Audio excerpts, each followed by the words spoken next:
Hey there, HorseCenter fans. Matt and I are back with another exciting edition of the show. Matt, how about we make our way down to the Big Easy this week?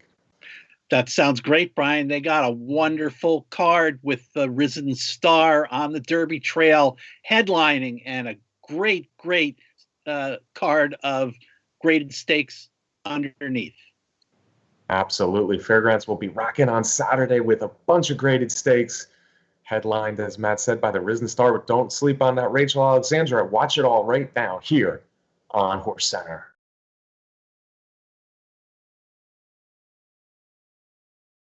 Welcome to another edition of HorseCenter, everyone. I am Brian Zipsy, and as always, I have the super pleasure of being joined by my co-host to the East Coast. That's Matt Shipman. How are you today, Matt? I am good, Brian. The Derby Trail sends us down to New Orleans this weekend to the fairgrounds. Yeah, we have some big Derby Trail races this weekend. Well, this holiday weekend, Matt. Saturday at Fairgrounds, Monday at Oaklawn Park. The Southwest hasn't been drawn yet, but it's looking like it's going to be essential quality. Jackie's Warrior, and keep me in mind if the weather holds out Monday at Oaklawn Park, Matt. But we're here to talk about Louisiana Derby Preview Day because Fairgrounds in New Orleans has a bunch of graded stakes. We want to focus first on that Kentucky Derby Trail. The Risen Stars drew a big field, Matt. The favorite on the morning line is Keep Me in Mind, and it sounds like they are headed, actually not headed, they're staying in Arkansas, hoping that the weather relents for the Southwest. So we're going to go ahead and scratch Keep Me in Mind out of the field of the Risen Star, Matt. And frankly, I kind of wanted to bet against them in here. Well, and it doesn't surprise me that that's the move. Trainer Robertino Diodoro has his home base at Oakland and has had good success at that track. So, coming off the layoff from the Breeders' Cup Juvenile, I'm not surprised that they want to stay home with that horse. And, off that layoff, I want to probably give him a race against the quality field.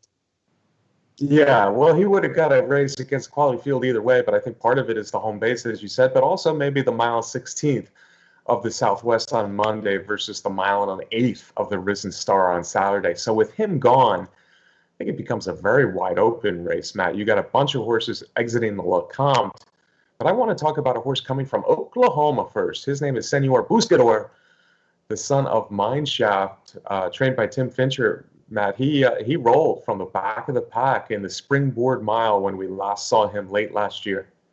Hey, he sure did, Brian.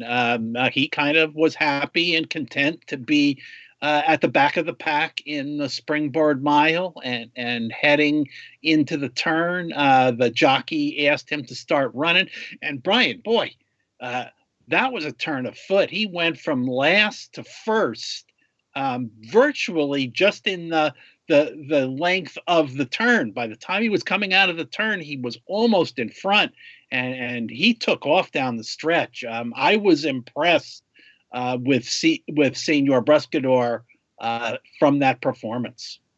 Yeah, I liked him that day, Matt, and I don't see a whole lot of reason to get off him because, as you said, that it was an impressive move he made on the outside, and he really swung wide to do it all, but he had just so much momentum built up with that move, that turn of foot. The son of Mineshaft has looked good rallying in both races. However, both races were at Remington Park. Now he goes to a better racetrack. No offense to Remington Park, but a bigger racetrack, and he certainly will have his hands full with a field that is deep and talented. It's a move up in class. It's a move up in distance. And it's a change of track, too. So Senor Buscador has a lot to prove, but he certainly looked good in Oklahoma last year. We didn't get a chance to change this morning line. Of course, Roberto Diodoro made the announcement that Keep Me in Mind is staying in Oaklawn this morning, just a few minutes ago before we're taping. So the morning line has Senor Buscador as a co-second choice at 6-1. We would expect all these odds now on the other horses to be lower, with that morning line favorite gone, Senor Buscador included. One of the horses I think buys for favoritism, Matt, is Midnight Bourbon, and why not? The Steve Asmussen trained son of Tiz Now looked good going wire to wire winning the LeCompte. He did, coming off a layoff. So needing that race, he took the LeCompte on the front end. Granted, with all that said, to me, he looked a little bit tired in the last 100 yards or so, and now must add another eighth of a mile. Was it just that he needed that race and will be sharper and will handle the mile and eighth, or is the extra distance going to be a big challenge? Yeah, it's a challenge for sure. Now he is a son of Tisnow. There is some distance breeding in that pedigree of his, but like you said, he hadn't raced since the Champagne. I thought he got to the lead rather easily without too much pressure. I think a few of the other horses, a few of the other favorites, kind of laid off him, hoping to blow by, and they never could. Mainly Proxy and Mandaloon, two horses he'll see again here. So, yeah, I think the extra distance does present another question for Midnight Bourbon. I don't think I'm on him for to do two in a row here at Fairgrounds, but you got to respect him off that LeCompte win. Now, the favorite on the morning line after the scratch, you keep me in mind, becomes Mandaloon. Mandaloon, I was a little surprised, was 9-2 as the second choice. Now the favorite. Of course, he was a heavy favorite, LeCompte, trained by Brad Cox, the son of Into Mischief. Made a move, hung there, tried again late, couldn't get by Proxy for second. Wasn't all that far from the win as a heavy favorite in the LeCompte. Yeah, Brian, I was not wowed by that performance by Mandaloon, and certainly the Brad Cox factor, I'm sure, played a big role in the odds maker at Fairgrounds, putting Mandaloon down that low. So to me, he's going to have to improve, not just a little bit. He's going to have to run a lot better in this 12-horse field. Yeah. Now the good news for him is that was first try around 2 turns. So like I said, he wasn't all that far from certainly Proxy for second, but even the win from Midnight Bourbon. So there is room for improvement. Look for him to get bet, and maybe he will be the favorite. Maybe the morning's line is right on the Brad Cox training Mandaloon. He certainly looked good in Kentucky last year as a juvenile, working through his conditions. Now, another horse involved in that LeCompte, very much involved, was Proxy. Proxy was the horse that pretty much chased Midnight Bourbon throughout that race, and felt like he could get there, and he just never could. Although at the end, I thought he was very game because it looked like he was third at the 16th ball, and he fought on well. Really good breeding to go a distance, which should help at the 9 furlongs. And there's a pretty important jockey change in my eyes. Yeah, and like you said, Brian, Proxy is based at Fairgrounds, has done all of his racing there, and that effort in the LeCompte to finish second was a good effort. But if you're not like in Midnight Bourbon in here, and Proxy couldn't beat that one, like I said, that to me looked a little tired. I don't know if I'm keen on Proxy in here. Yeah, fair enough. I mentioned the jockey change. I mean, switching to Johnny Velasquez here for the Risen Star, I think is something to keep an eye on. I don't think he would be as keen to lay off of Midnight Bourbon this time, with Johnny V being a little bit more aggressive, knowing what to do with this speed horse, being a master of horses out there. So I think Proxy very well could turn the tables personally, Matt, on Midnight Bourbon here. He's 8-1 on this morning line. Like I said, probably go a little lower than that, but I think Proxy is one of the horses to watch out for. Top it out of panty rate. I mean, there's no reason why this horse can't keep developing as the distances go longer. Matt, after that, there's just a gaggle of interesting horses, frankly. I mean, I have another half a dozen or so written down here as horses that we should mention. One of them is Santa Cruiser. He was my long shot in the LeCompte, and frankly, he didn't do a heck of a lot, although he did get up for fourth. He had trouble, though. He had trouble early in the race. The sun had dialed in. I'd like to give him another shot as a long shot, trained by Keith DeSormo. Fourth, troubled fourth, but never really in the picture in the LeCompte. Okay. And for me, Carrillo is a horse that is interesting, was a maiden breaker at Aqueduct going a mile, and you might be saying, well, what the heck is he doing down, in the Risen Star? Well, that was one of the last starts of a Paul Pompa horse, and in that race at Aqueduct, he was racing for Chad Brown, got that maiden win, and then went into the sales ring for the dispersal of those Pompa horses, where he sold for $875,000 and got transferred to the barn of Tom Amoss. So that's why we're at the fairgrounds. Yes, Brian, granted, he's going to have to make a big step up going from a maiden special weight to this Risen Star. But Son of Union Rags, and that maiden was going a mile, going to be a good price. Yeah, and unfortunately, Matt, I'm going to have to completely disagree with you. I think this is a horse that's going to get a bunch of money in here for a lot of the reasons you mentioned. Carrillo, one of two horses by Union Rags with only one start, both trained by Tom Amoss. But I think this is the one they're going to latch on to, and I think that story of the dispersal sale and how much he went for, I think people are going to know that Aqueduct is a slow track, and that 139-mile maiden win is nothing to sneeze at Aqueduct. I think he gets bet in here, but of the horses coming out of maiden wins, I'm with you. I think he's definitely the most interesting, although there are some other interesting horses, but I just have a feeling that he's going to get, there's always a horse or two that gets a lot of the wise guy money, and to me, it looks like this is the one that gets it. Transferring from Chad Brown to Tom Amoss. The other one is Defeater, as I said, another son of Union Rags, trained by Tom Amoss, coming out of a win. His win came at 6 furlongs at Fairgrounds, but it was also impressive, and I think him, along with probably Starring in My Dreams, hard for me to say, Starring in My Dreams, and maybe Obessis, any one of those 4 horses coming out of recent wins, making their stakes debut, Matt, are interesting. Yeah, and a couple of them have to make a big stretch out from 6 furlongs to the mile and an eighth, so that'll be a challenge in there. But yeah, they're young horses with promising debuts. Yeah, Defeater 1 for 1. Starting in My Dreams is actually won twice for trainer Dallas Stewart, and this is interesting because Dallas Stewart's usually known for plotters, horses who like to run only late. This one looks like he has a little speed drawn on the rail, the son of Super Saver. Obessis is the son of Orb for trainer Greg Foley, and he's rallied twice in a row at Fairgrounds, but he'll have to stretch out in distance, but certainly eligible to do that. And then you got Right and Just, Matt, who son of Awesome again, who looked good, winning last time at Fairgrounds as well, 2 straight at Fairgrounds, as a matter of fact. Yeah, Brian, it's a field of 12 going a mile and an eighth here at the Fairgrounds, and like you said, the some of the favorites are certainly have question marks. We got some promising horses in this race.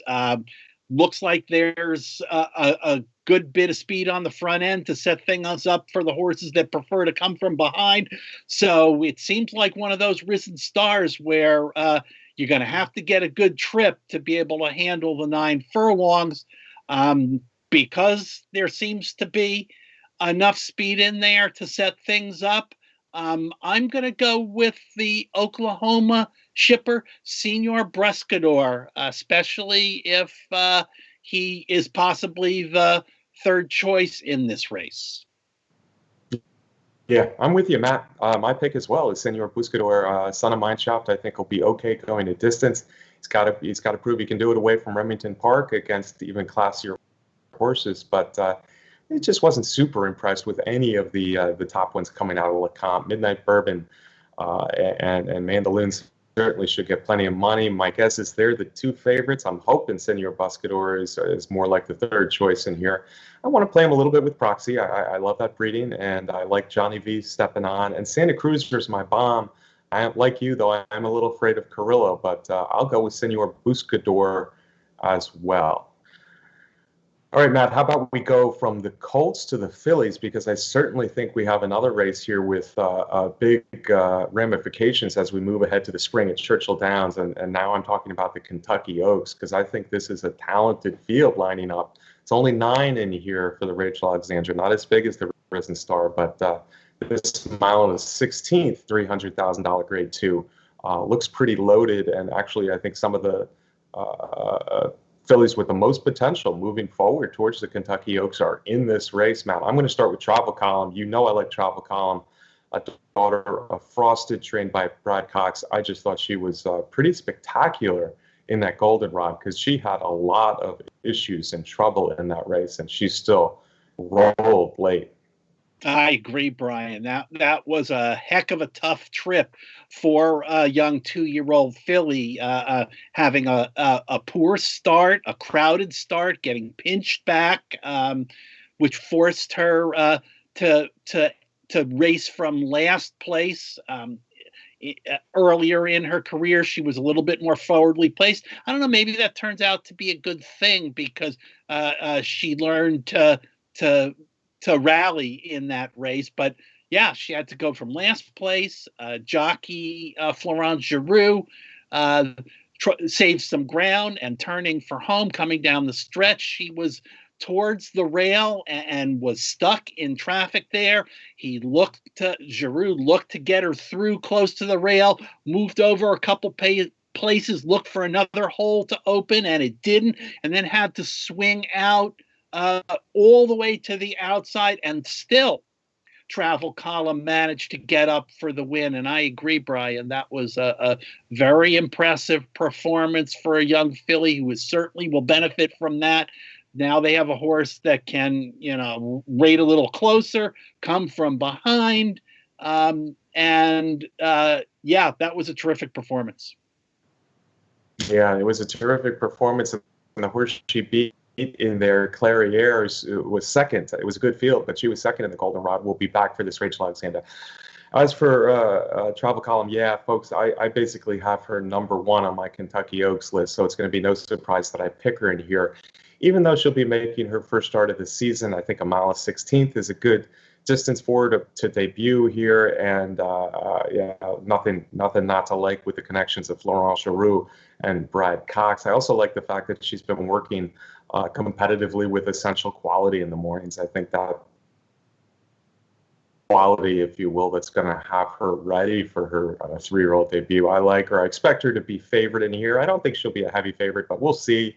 I think she's a filly moving forward, the daughter of Frosted. Now, the horse I mentioned that she beat, Clairiere, she's got some breeding, and she was only making her second lifetime start in that goldenrod. So Clairiere is certainly one we have our eye on moving forward as well.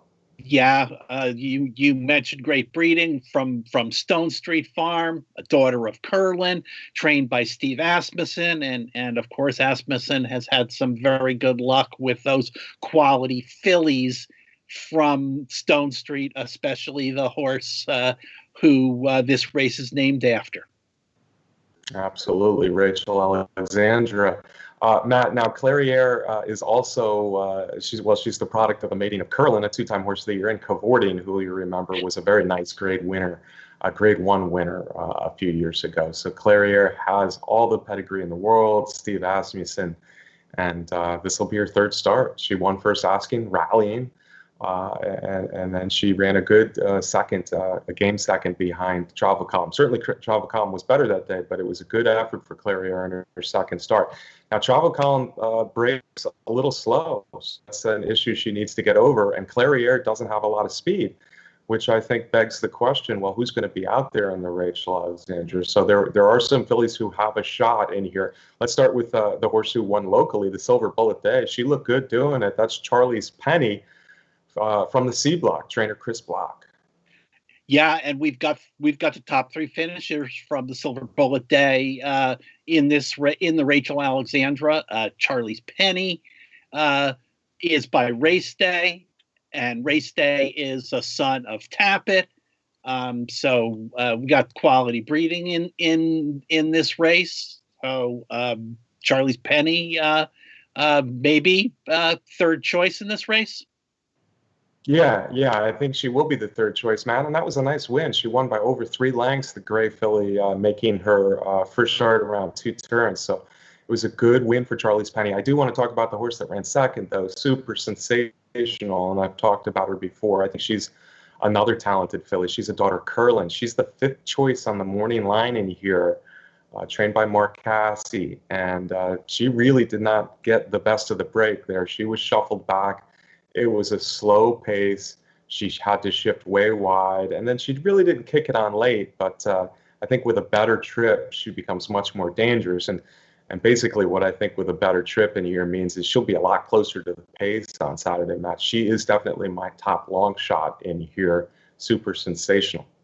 Yeah, I agree with that, Brian. And fans remember it was her first start on the dirt after coming down from the 2 races on the artificial surface at Woodbine. So now she's got that under her belt too. And yeah, Brian, the swing in odds with this horse is going to be noteworthy because she was heavily bet in her first 3 starts, including in the Silver Bullet Day. And now, Brian, as you mentioned, possibly the 4th or 5th choice in here. That's going to make her very attractive. Yeah. I think the morning line might be right. I think 5-1, 5th choice, 8-1 might be a possibility in here, and I think she will run a better race off that Silver Bullet Day.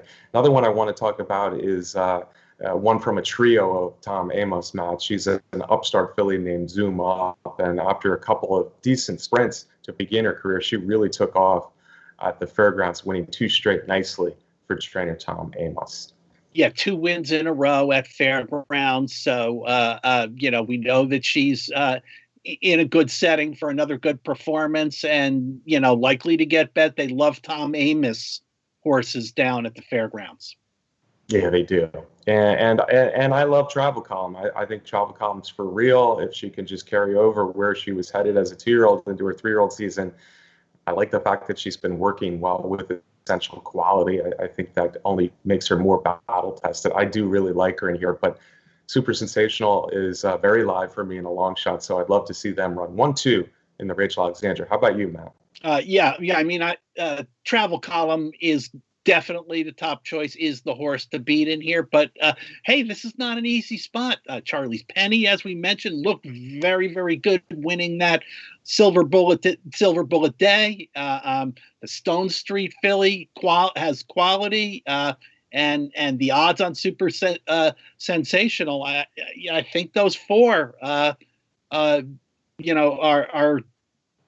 good quartet in this race to get the top spots.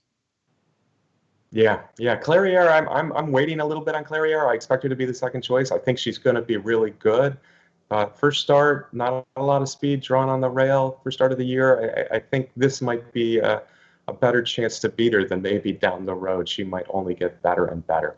All right, there's the Rachel Alexandra, a nice prep, as the Risen Star is for the Kentucky Oaks, as for the Kentucky Derby as well. Matt, one other race I really want to talk about on the show is the Mineshaft, because I'm very hopeful that Maxfield could become a really sensational older horse and could become the best dirt horse in the country this year. Nothing he's done so far has dissuaded me from thinking he could be a special horse. The son of Street Sense just has a gear down the lane that most horses don't possess. Trained by Mike Sidham, a Godolphin homebred. Of course, he's 4-for-4 lifetime, but they've been spread out. Now we see him here in a tricky little field in the Mineshaft, a mile 16th, grade 3. But there are some serious horses in this race.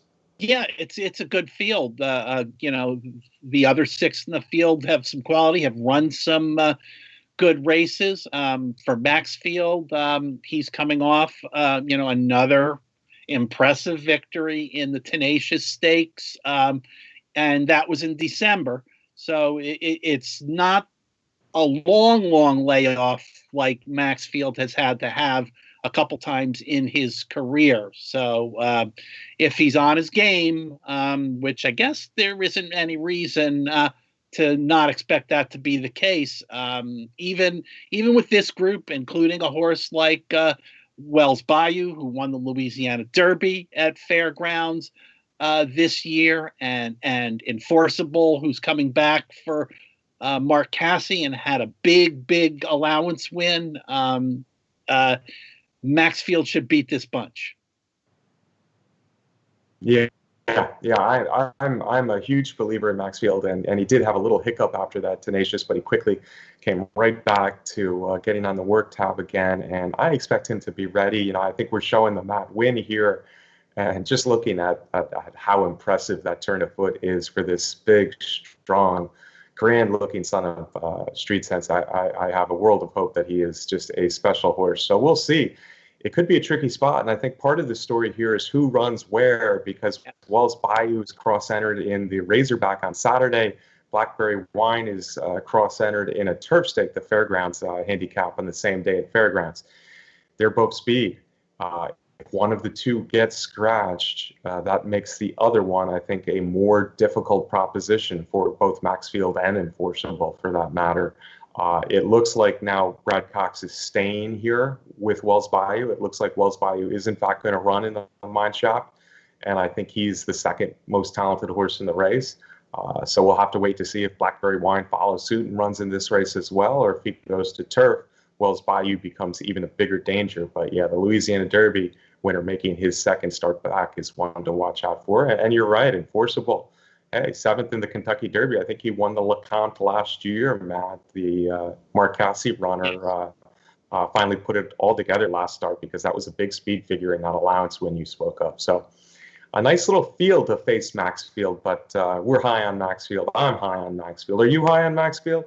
Yeah, I am. You know, I just, I hope that we don't get any more hiccups with this horse, and we can get a nice long campaign, because if we keep get another break in there, you have to start to wonder about what's going on with the horse, and whether he will continue to progress and run at the same level that he has been. Exactly. That's the whole key. If Maxfield can stay healthy, I think he's got a chance to be a Breeders' Cup Classic winner in November. But he hasn't proven he can stay healthy yet. So we're rooting for that to happen. And that the start of the story will be the Mineshaft on Saturday, in that big card at the Fairgrounds. We already talked a little bit about Monday. Hasn't been drawn yet, but we're looking at Essential Quality, Jackie's Warrior, and Keep Me in Mind in a very interesting Southwest, a mile 16th Monday at Oaklawn, weather permitting. Of course, they are talking about a winter storm there, so we'll see if the storm holds off a little bit. We get all three. It could be a very good race. Next week, Matt, we're gonna talk about the races, the Derby races that we are looking at now, the Risen Star and the Southwest, but we'll also be previewing that rich Saudi Cup, which is now only a little over a week away. That should have you excited. Can I get a parting shot from you, my friend? Yeah, there's big money in the Southwest Stakes on Monday also, compared to the purse in the Risen Star. Lots going on the Derby Trail as usual. Brian and I will be keeping all of you fans abreast about what's going on, so stay with us on HorseCenter. And of course, I want to thank our producer, Brett Workman, for putting together the show. Absolutely. Thanks to Brett. Thanks to Candace Curtis for giving us our graphics. Next week, Matt, Saudi Cup. Get ready to decide between Charlton and Knicks Go. The first should fly over there in the Middle East, Matt. I also want to thank you all for watching every week. If you haven't yet subscribed to our YouTube channel here at Horse Racing Nation, please do so. Thanks to our sponsor, the best contest site out there. That's Derby Wars. Thanks to them for all their support. Folks, we'll be back right here next week on HorseCenter. We'll see you then. Woo-hoo.